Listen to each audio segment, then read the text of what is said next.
More than 1,000 years ago, there came to the highlands of East Central Africa the Watusi, a giant race who conquered the agricultural natives of the region now known as Rwanda. Today, still ruling over 2 million subjects who inhabit the rolling hills, the Watusi live in neat houses of clay and thatched straw. The family of Prince Muikarago are preparing for breakfast. One of their many Wahutu servants has brought water with young palm leaves for hand towels. Other servants on containers of food prepared in the nearby kitchen. Food for the Wahutu farmers, peas, bananas, all in clean wooden containers ready for serving. Members of the family are seated behind a low clay platform, which on occasion serves as a fireplace. The refined features of Prince Muikarago bespeak his noble lineage as he chats with his son, Prince Kanamugiri, while Princess Mukaratesi attends her little daughter. Using the fireplace as a serving table, the servant places in wooden bowls for each member of the family the boiled rice, beans, peas, and bananas sliced with a bamboo knife. The little princess prefers bananas, fresh gathered from nearby gardens. Intimate relationship exists between father and son. The young prince will someday inherit the family properties, farmlands, servants, and cattle, in line with age-old practice among Watusi nobility. Today, with breakfast over, father and son are going out to inspect their cattle. It is only when the prince rises that we appreciate his height. More take leave of the prince's mother. They pass out of the thatched house, and, after farewell, out through a gate in the stockade which encloses the buildings. With her young daughter at her side, the princess takes up a morning activity, the weaving of an ornamental wall mat. This is made of reeds and grasses dyed in various colors. Such geometrical designs are characteristic of Watusi ornamentation of walls and clothing. Since cattle play such a prominent part in Watusi life, it is natural that the young prince's clay toys should represent the royal cows. This servant girl, the personal attendant of the mother, now requests that she inspect the broad trays of coffee drying in the sun, another feature of household routine and a part of the education of the young daughter. And then on to oversee the churning. The Watusi depend for their food chiefly upon dairy products, milk, curds, and butter. The churns are jugs of cleverly carved wood, scrupulously clean, and covered by cones of closely woven grasses. Meanwhile, Prince Muikarago and his son are inspecting one of the treasured royal herds. Cows with huge horns, often measuring 10 feet from tip to tip. The head herdsman has called attention to an ailing animal. The prince sends his son off to play with some comrades before he begins the incantations which are calculated to restore the cow to health.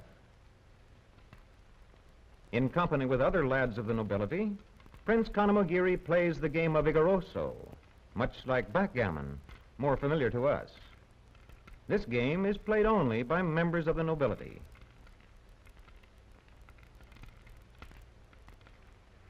There comes a sudden interruption. A young messenger, hurrying in, announces that a leopard has been sighted lurking among the trees near the royal cattle.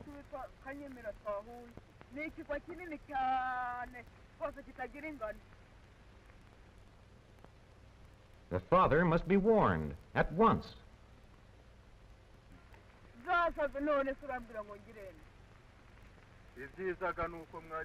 The young prince is to summon bowmen and spearmen from the Wahutu hunters, telling them that Prince Muikarago himself will direct the hunt. Straight to the hut of Muganda, head man of his father's hunters, goes the young prince with his message.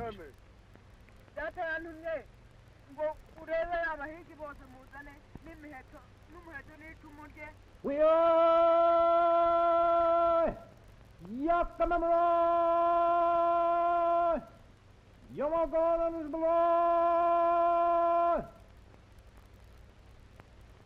After the hunters have been summoned, the young prince returns to his mother, who gives him his dancing costume for a rehearsal with the royal pages. To be a page is a privilege eagerly sought after by all growing boys of the Watusi. Meanwhile, replacing his father, who is busy with the hunt, he has another duty: to supervise the ceremonial dance of the Wahutu farmers, subjects of the Watusi nobility. This dance occurs at planting time each year. High into the air go the crude hoes of the workers, who wear a ceremonial garb that represents the green foliage of growing crops.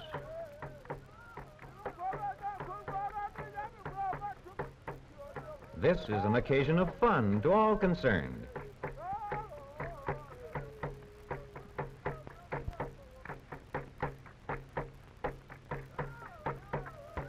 Now the young prince calls for the second stage of the ceremonial, with the dancers arranged in 2 long rows.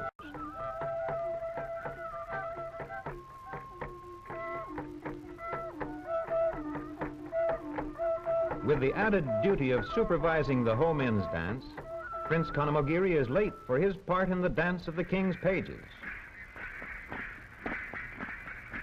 Chief Rurasiri, the court's teacher of traditional dances, brusquely orders the prince to hurry. An attendant quickly helps him on with the ceremonial skirt, bead necklaces, and headdress of banana fibers. There is great competition for a place among the king's pages, who spend 4 years at the royal court.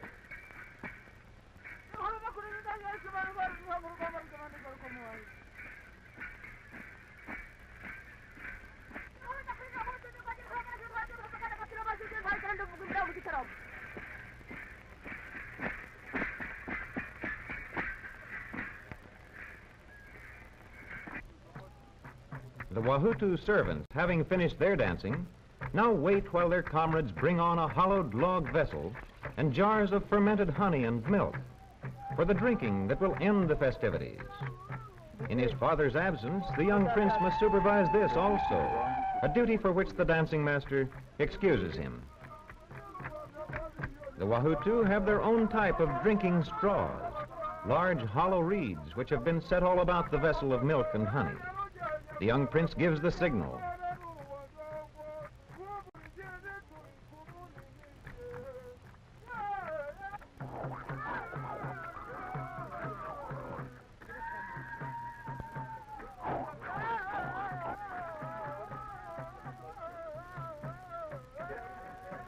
The royal pages, at rest from their dancing, are thoroughly enjoying the affair. Having acted for his father, the young prince rejoins his companions and seems to share in their amusement at the antics of the servant farmers.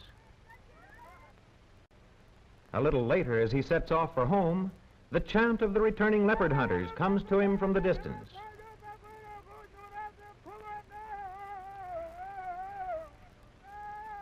Eagerly, he looks to see whether the hunt has been successful. Then, dropping his ceremonial robes, he dashes off to join his father and the party. The hunt has indeed been a success. After an affectionate greeting, the prince proudly exhibits the quarry.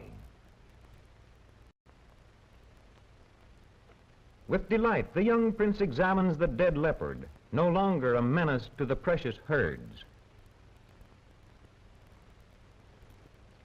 Finally, evening comes, and the day's routine is ended with the washing of the feet by a household servant. The prince's mother tenderly places the young daughter in her bed, a bed built into one side of the house, a bed of reed mats, closed off from the night air by a hand-decorated curtain of woven reeds. The young prince, too, is ready for rest upon his bed of mats after a fond good night from his mother. The light, dry reeds blazing on the clay hearth are carried out, and night falls upon the royal Watusi household.